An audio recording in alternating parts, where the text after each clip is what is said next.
अस्सलाम वालेकुम भाई, उम्मीद है आप खैरियत से होंगे। तो रिसेंटली एक इंसिडेंट हो गया जिसमें आमिर लियाकत गुजर गए। अब कुछ लोगों के बकौल वो जनरेटर की गैस की वजह से मर गए, कुछ के बकौल वो डिप्रेशन की वजह से। बहरहाल मौत जिस तरह भी हुई हो, उनकी मौत ने शायद बहुत सारे लोगों को हिला के रख दिया। मतलब यकीन करना मुश्किल है कि एक बंदा जो हमें बहुत सालों से एंटरटेन करता आ रहा है, हमारे कमेंट्स को बर्दाश्त करता आ रहा है, वो नहीं रहा। बहरहाल मौत की वजह जो भी हो, मेरी नज़र में तो डिप्रेशन ने उनको 99% ख़त्म कर लिया था।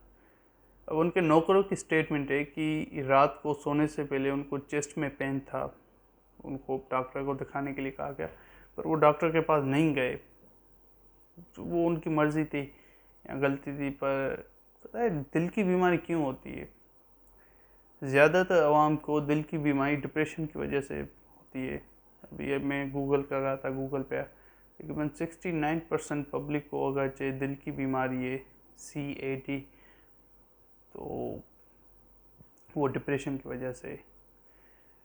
बात यह है कि डिप्रेशन है क्या और क्यों होता है, लोगों को किस तरह होता है। हमारे मुआशरे में इस पर कोई बात नहीं, कोई डिस्कशन नहीं। हमारे माशरे में बस ये कहा जाता है कि यार वक्ती मसला है, निकल जाएगा वक्त, बस इसको बर्दाश्त करते रहो। क्यों बर्दाश्त करें भाई, जब उसका एक हल है। अब आमिर लियाकत का इशू हम पहले डिस्कस करते हैं। आमिर लियाकत का इशू क्या था? उनकी वाइफ ने उनको ब्लैकमेल कहूँ, क्योंकि एक तो डिवोर्स की बात हो रही थी, फिर उनकी वीडियोस लीक कर दी। अब वो वीडियोस लीक हुई। यहाँ पे एक नया सवाल होता है, मजाक और तंग करने में फ़र्क क्या है? क्योंकि एक तो चीज़ है जो हम हमेशा करते हैं, मजाक किसी के साथ मजाक करने वाले अगले को भी फिर थोड़ा ज़्यादा मज़ा आ जाता है, वो भी थोड़ा एंजॉय कर लेता है, हंस हंस लेता है। आमिर लियाकत के साथ हम ऐसे करते तो वो भी बहुत बार, एक बार मुझे याद है चश्मा पहन के आ गए, सोशल मीडिया पे एक फ़नी वीडियो बनाई, उसके अलावा टेलीविज़न पे एक मज़ा चीज़ें, बहुत सारी मज़ा चीज़ें कर दी। अब वो था मजाक। तंग करना क्या था? उनकी ज़ाती ज़िंदगी को, जो उनके बग़ैर इजाज़त के, जो उनको अच्छा ना लगे, हमने वो वीडियो वायरल कर दी। किसी भी शख्स की कोई ज़ाती ज़िंदगी पे आप डिस्कस करें, उसको नाकाम बोलें, कुछ बोलें, वो डिप्रेशन में जाएगा।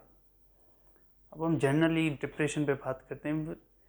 हमारे मुल्क में मसला ये है कि आज़ादाना ख़याल डिप्रेशन की बड़ी वजह है। अगर आप कहीं पे अपने ख़याल पेश करते हो, आपको इतना गलत बोला जाता है, आपको बताया जाता है आप कितने गलत हो। मिसाल के तौर पे आप MBBS नहीं करते, पूरा मुआशरा, पूरा ख़ानदान आपको बताएगा कि तू गलत है। आपको इतनी बार गलत बताया जाएगा कि आप इतने गलत हो, एक दिन आप डिप्रेशन में चले जाओगे। उस पर बात भी नहीं होती। बंदा अगर एक बंदे के अपने दोस्त के साथ ही खेलें, उसके साथ बैठ के अगर एक बात बताता है कि भाई मुझे ये मसला है, मुझे ये टेंशन है, तो उसको आगे से क्या जवाब आता है? यार मेरे साथ भी ऐसे था, फिर मैंने ये किया, सब्र किया, वगैरह वगैरह, बर्दाश्त करो, वक्त गुजर जाएगा। क्यों बर्दाश्त करें जब उन चीज़ों का हल है? आप उनको क्यों नहीं सुनते? डिप्रेशन वाले को सुने, ना कि उसको मिसालें दें, उसको उम्मीदें दें, उसको बताएं कि वक्त बेहतर होगा, ये सारी चीज़ें आर्जी हैं, ना कि उसको अपने परेशानियों से कंपेयर करें। डिप्रेशन सबको होता है, एक परमानेंट होता है, एक टेम्परेरी होता है। किसी को नहीं पता डिप्रेशन क्या है, बस हर कोई बोल देता है हमें बस डिप्रेशन है। चीज़ों को समझने की ज़रूरत है, डिप्रेशन पे डिस्कस करने की ज़रूरत है, क्या है, क्यों है। आमिर लियाकत की भी ज़िंदगी इसी वजह से गई, क्योंकि हमारे मुआशरे में नहीं पता कि कौन सी चीज़ किसको क्या फील कराती, कितना हर्ट करती। पर्सनल लाइफ पे अगर आप उठा के डिस्कस करें तो वो तंग करना होता है। जनरली एक बंदा आके तो मज़ा या बात बता देते, वो मजाक होता है। इन चीज़ों में तंग करना और मजाक करने में फ़र्क समझे। डिप्रेशन क्या है उस चीज़ को समझे। जब तक हम नहीं समझेंगे, मुल्क में इसलिए मसले होते रहेंगे, बहुत सारे लोग डिप्रेशन से मरते रहेंगे। लोगों को सुने, उनको उम्मीदें दें, ना कि मिसालें दें। बहरहाल ये एक दुख भरी बात है कि आमिर लियाकत नहीं रहे। उन्होंने बचपन से हमारे टेलीविज़न पे आते रहते थे और बहुत सारे लोगों को इन्फ्लुएंस किया। मेरे पीछे जो इतनी सारी किताबें हैं ये भी उनके इन्फ्लुएंस का एक तरह से नतीजा है। वो टीवी पे आते थे, मज़हबी बातें करते थे, वो एक तजस्सुस पैदा होता था कि यार ये क्या है, मैं भी इस पे रिसर्च करूं, मैं भी इनकी तरह तो इस्लामिक स्टडीज़ करूं। तो बहरहाल आखिर में उनके गुजर जाने पे एक शेर साहिल लुधियानवी का मैं कहना पसंद करूंगा। अच्छा शेर है, दुख भरा, दुनिया की हकीकत बयान करता है। ये महलों, ये तख्तों, ये ताजों की दुनिया, ये इंसान के दुश्मन समाजों की दुनिया, ये दौलत के भूखे रवाजों की दुनिया, ये दुनिया अगर मिल जाए तो क्या है।